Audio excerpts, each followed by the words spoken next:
పాక్ సరైన గుణపాఠం చెప్పడంలో కేంద్రం విఫలమైందన్నారు తెలంగాణ సీఎం రేవంత్ రెడ్డి. రాజీవ్ వర్ధంతి కార్యక్రమంలో పాల్గొన్న రేవంత్ పహల్గాం దాడి ఆపరేషన్ సింధూర్ పై కీలక వ్యాఖ్యలు చేశారు. గతంలో పాక్ తో యుద్ధం జరిగినప్పుడు అమెరికా ఒత్తిళ్లను ఇందిరాగాంధీ పట్టించుకోలేదని, ఈ అంశంలో అమెరికా ఒత్తిడికి మోడీ సర్కార్ తలొగ్గిందన్నారు.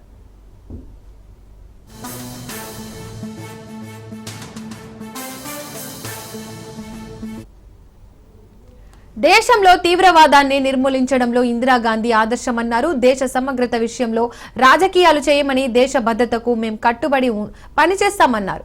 ప్రధానిగా దేశానికే రాజీవ్ గాంధీ వన్నె తెచ్చారన్న రేవంత్ రెడ్డి దేశాన్ని బలమైన ఆర్థిక దేశంగా నిలబెట్టారన్నారు. పహల్గాం ఘటనలో పాక్ బుద్ధి చెప్పడంలో ప్రధాని మోడీ వెనకడుగు వేశారని, ట్రంప్ చెబితే కేంద్రం కాల్పుల విరమణ చేశారని ఆరోపించారు. కేంద్రానికి అండగా నిలవాల్సిన సమయంలో కిషన్ రెడ్డి దుప్పటి కప్పుకొని పడుకున్నారని విమర్శించారు. వ్యతిరేక దినోత్సవం భారతదేశం ఎదుర్కొంటున్న తీవ్రవాదానికి బలైన ఒక గొప్ప నాయకుడు, భారత రత్న, ఈ దేశానికి ప్రధానమంత్రిగా వన్నె తెచ్చిన నాయకుడు కీర్తిశేషుడు రాజీవ్ గాంధీ గారు.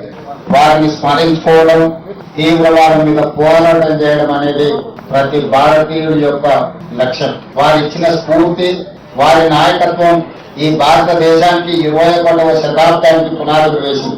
సాంకేతిక నైపుణ్యంతో పాటు ఆర్థిక సరళీకృత విధానాలకు ఆద్యం పోసి, ఆర్థిక సరళీకృత విధానాలతో దేశాన్ని బలమైన ఆర్థిక దేశంగా నిలబెట్టడమే కాకుండా యువతకు 21 సంవత్సరాల ఓటు హక్కు ఉంటే వయస్సు తగ్గించి 18 సంవత్సరాలకి ఓటు హక్కు ఇచ్చి ఈ దేశంలో రాష్ట్ర ప్రభుత్వాలను, కేంద్ర ప్రభుత్వాలను ఏర్పాటు చేయడంలో యువతకు కీలకమైన బాధ్యతను అప్పచెప్పిన ఒక గొప్ప నాయకుడు రాజీవ్ గాంధీ గారు. ఈ రోజు మనమందరం నిన్న జరిగిన పహల్గాం సంఘటన తర్వాత మొట్టమొదటిసారి దేశ విభజన సమయంలో ప్రాణాలు అర్పించిన మహాత్మా గాంధీ గారిని గుర్తు చేసుకోవాలి. ఆ తర్వాత 1971లో పాకిస్తాన్ మన మీద పెట్టడం చెలాయించాలి అంటే ఆనాటి ప్రధానమంత్రి ఉప్పు మహిళ శ్రీమతి ఇందిరాగాంధీ గారు పాకిస్తాన్ కి బలమైన గుణపాఠం చెప్పడమే కాకుండా పాకిస్తాన్ 2 ముక్కలుగా చీల్చి బంగ్లాదేశ్, పాకిస్తాన్ దేశాలను ఏర్పాటు చేసి శాశ్వత గుణపాఠం పాకిస్తాన్ ప్రభుత్వాలకు, పెద్దలకు చెప్పడం జరిగింది. ఈ రోజు కూడా దాదాపు 54 సంవత్సరాల తర్వాత కూడా ఈ దేశంలో తీవ్రవాద అంశం ప్రస్తావనకు వచ్చిన, ఈ దేశం మీద పక్క దేశాలు దాడి చెయ్యాలనుకున్నప్పుడు తీవ్రవాదుల ముసుగులో, అంతర్జాతీయ ఉగ్రవాదుల ముసుగులో ఈ దేశ పౌరుల మీద దాడి చేసినప్పుడు వాళ్ళని నిర్మూలించడంలో శ్రీమతి ఇందిరాగాంధీ గారే మనకు ఆదర్శం. ఈనాడు మరొక్కసారి ఒక బలమైన నాయకత్వం, ఉక్కు మహిళను దేశ ప్రజలందరూ, దేశ ప్రజలే కాదు ప్రపంచం ఈ రోజు వారు గుర్తు చేసుకున్నారు. ఈ రోజు 100% అండగా నిలబడ్డ కాంగ్రెస్ పార్టీని, రాహుల్ గాంధీ గారిని నిందించడం ద్వారా తమ చేతగానే తనాన్ని కప్పుపుచ్చుకోవాలని బీజేపీ నాయకులు ప్రయత్నం చేస్తున్నారు. కేంద్ర మంత్రిగా పనిచేస్తున్న కిషన్ రెడ్డి గారు విచక్షణ కోల్పోయింది. రాహుల్ గాంధీ గారి గురించి తప్పుడు మాటలు మాట్లాడుతున్నారు. మొట్టమొదట క్యాండిల్ ర్యాలీ తీసి అమరులకు నివాళులు అర్పించింది తెలంగాణ ప్రభుత్వం.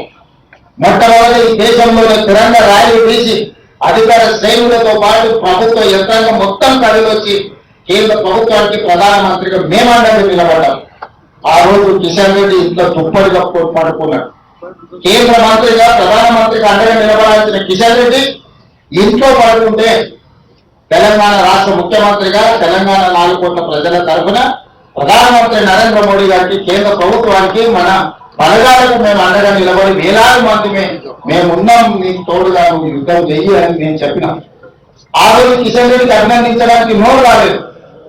కానీ ఈ రోజు చేసిన తప్పులను కప్పిపుచ్చుకోవడానికి మీ గొప్పలు మీరు చెప్పుకుంటే మాకు అభ్యంతరం లేదు.